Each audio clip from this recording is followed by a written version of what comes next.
Third point था हमारा characteristic का recording in term of money. हम मनी की टर्म में रिकॉर्ड करते हैं फाइनेंशियल ट्रांजैक्शंस की आइटम्स को जो मनी की फॉर्म में टर्न हो सकती हैं, उन नेचर्स को हमने रिकॉर्ड किया। अब उसको मनी की फॉर्म में कैसे लिखेंगे, यहाँ देखेंगे 200 चेयर्स 20,000 रुपीज़ की, 5 टेबल्स, अगर आपके बिजनेस में ये सब है तो आप इस तरह से लिखेंगे 5,000 रुपीज़ की, 500 tons raw material means stock 40,000 rupees का, 5 मशीनरी 5 लाख की। तो आप इसको इस फॉर्म में लिखेंगे, मनी की फॉर्म में लिखेंगे, क्योंकि अकाउंट्स बनाने के लिए हमको उसको मनी की फॉर्म में लिखना जरूरी है। एंड नेक्स्ट पॉइंट जब फोर्थ हमारा है, नेक्स्ट पॉइंट जो हमारा आता है वो है लार्ज स्केल बिजनेस में किस तरह से रिकॉर्ड किया जाता है और स्मॉल स्केल बिजनेस में किस तरह रिकॉर्ड किया जाता है। जब हमारे बिजनेस का when our business size is small, then only prepare journal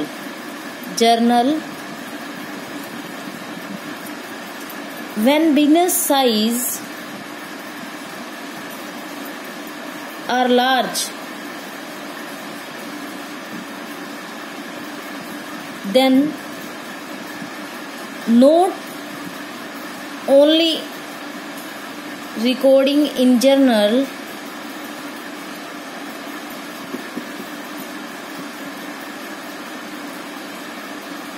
as well as use of subsidiary books। हम यहाँ खाली जर्नल का यूज़ नहीं कर सकते। जब बिजनेस का साइज बड़ा हो तो हमको साथ ही साथ सब्सिडरी बुक्स भी मेंटेन करनी पड़ती हैं। ये सब्सिडरी बुक्स क्या हैं? Cash book,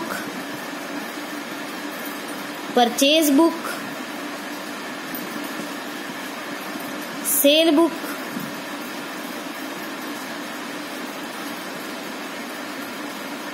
purchase return book,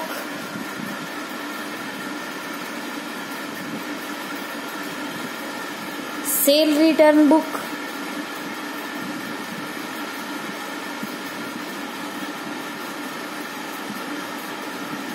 bill receivable book,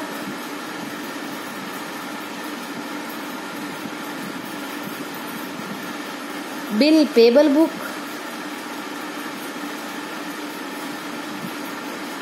और एक है हमारा जर्नल प्रॉपर। ये 8 बुक्स जो है हम यहाँ रखेंगे।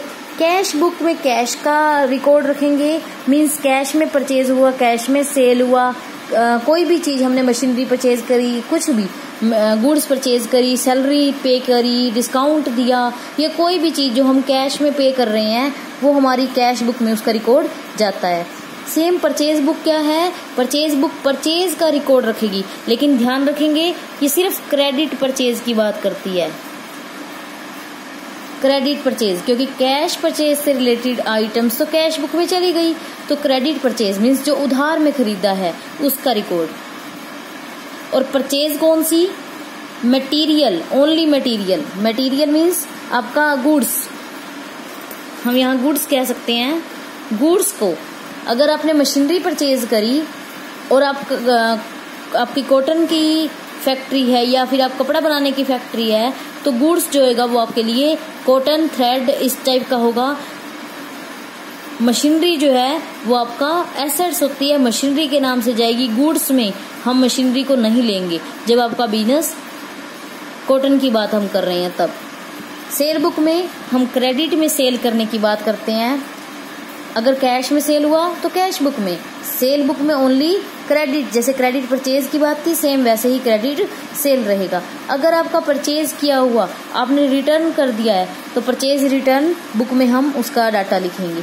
उसके बाद सेल रिटर्न बुक में सेल्स के से रिटर्न होने वाले आइटम्स को लिखेंगे। बिल रिसीवेबल, जिसके आपने बिल जो है बिल रिसीवेबल वो होगा जो आपने बिल जो है उस पार्टी को दे रखा है, उस पार्टी ने एक्सेप्ट करके आपको दे रखा है वो बिल। मतलब जो भी आपने क्रेडिट में परचेज या सेल किया तो आप पर्सन के नाम पर बिल लिखते हैं, उसमें वो पर्सन आपको एक दिन एक डेट बता देता है कि वो इस डेट पर वो जो है बिल पे करना होगा उसको, तो वो जो है बिल रिसीवेबल होगा। ये हमारे बाद में कंसेप्ट आएंगे, हम उसको और अच्छे से क्लियर करेंगे।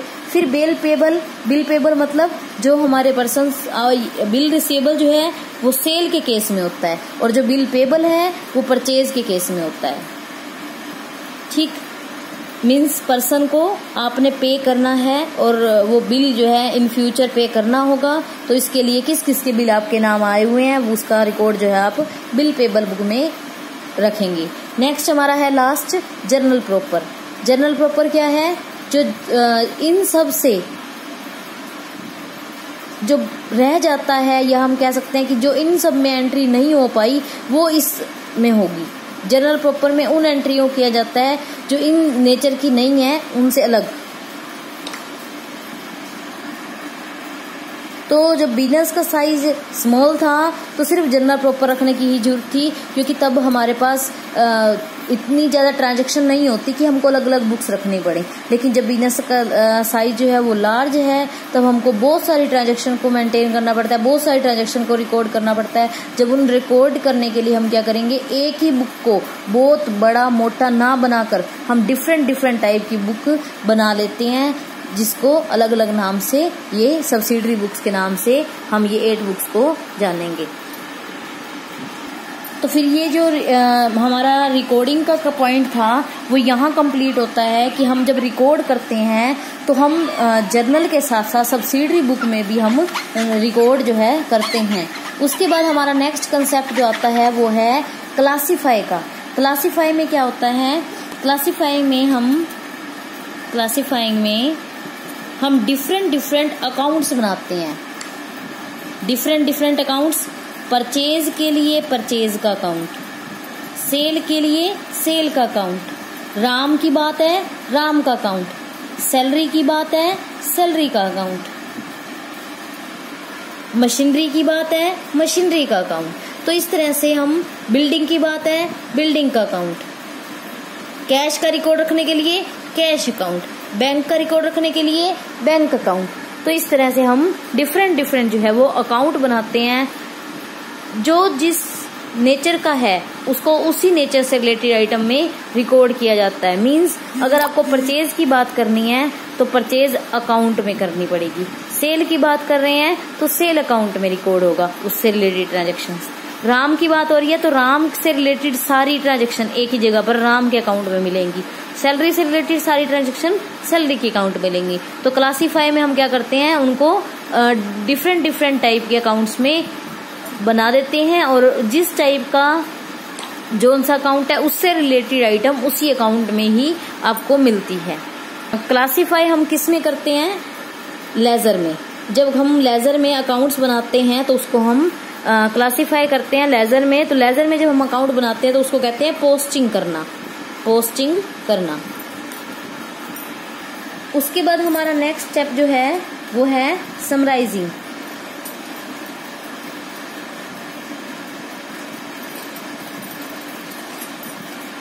समराइजिंग में क्या करते हैं? समराइजिंग में जो हमने डिफरेंट टाइप के अकाउंट बनाए थे उनको इस तरीके से वो समझ में आ सकें, इस तरह से उनकी समरी निकाली जाती है ताकि जो इसके यूजर्स आपको याद होगा, management, creditors, government employees, creditors, bank, government authority, हमारे पोटेंशियल इन्वेस्टर्स, ये सब हमारे यूजर्स होते हैं। तो इनकी समझ में आ सके, मींस जो हमारे अकाउंट कहना चाहते हैं, जो रिजल्ट वो शो करना चाहते हैं उसको शो करना, यहाँ पर हम समरी करना कहेंगे। इसके अंदर हम क्या बनाते हैं, एक ट्रायल बैलेंस बनाते हैं, उसके बाद ट्रेडिंग अकाउंट बनाया जाता है,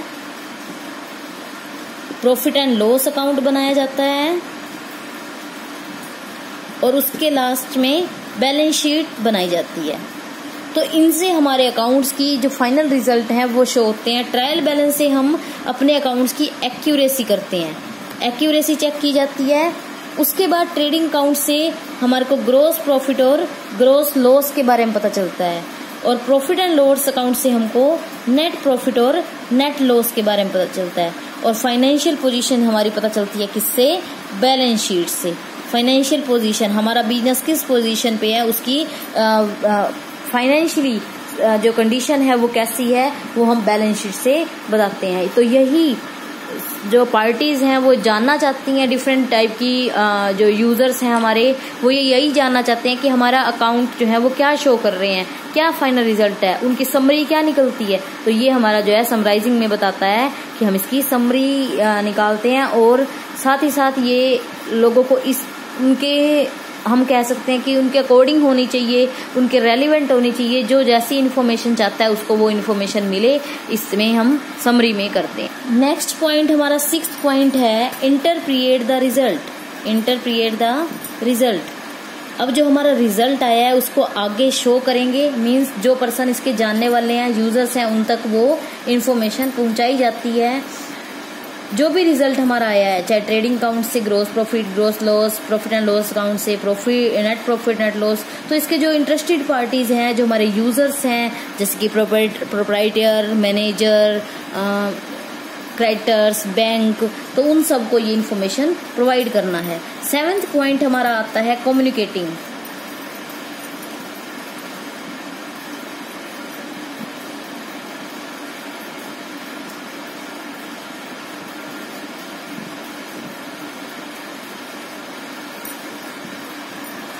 कम्युनिकेटिंग में क्या है? Accounting attributes also include the communication of financial data to user who analyse them as per their individual requirement. अब देखो, यहाँ हमने अपने रिजल्ट शो कर दिए थे कि जो भी चाहता है वो देख सकता है, चाहे वो डिफरेंट पार्टीज में, लेकिन यहाँ हम क्या है, कम्युनिकेट करते हैं जिसको जोन सी डाटा चाहिए, जोन सी उसकी रिक्वायरमेंट है, उसको वही इन्फॉर्मेशन प्रोवाइड करना, उसके साथ कम्युनिकेट करना। यहाँ हम अपने पूरे रिजल्ट्स को शो कर देते हैं, जो डिफरेंट पार्टीज जो देखना चाहे वो देख सकती है। लेकिन कम्युनिकेशन में हम क्या करेंगे, कम्युनिकेटिंग में हम क्या करेंगे, जो जिस टाइप की इन्फॉर्मेशन चाहता है उसको वो वाली इन्फॉर्मेशन जो है कम्युनिकेट करेंगे।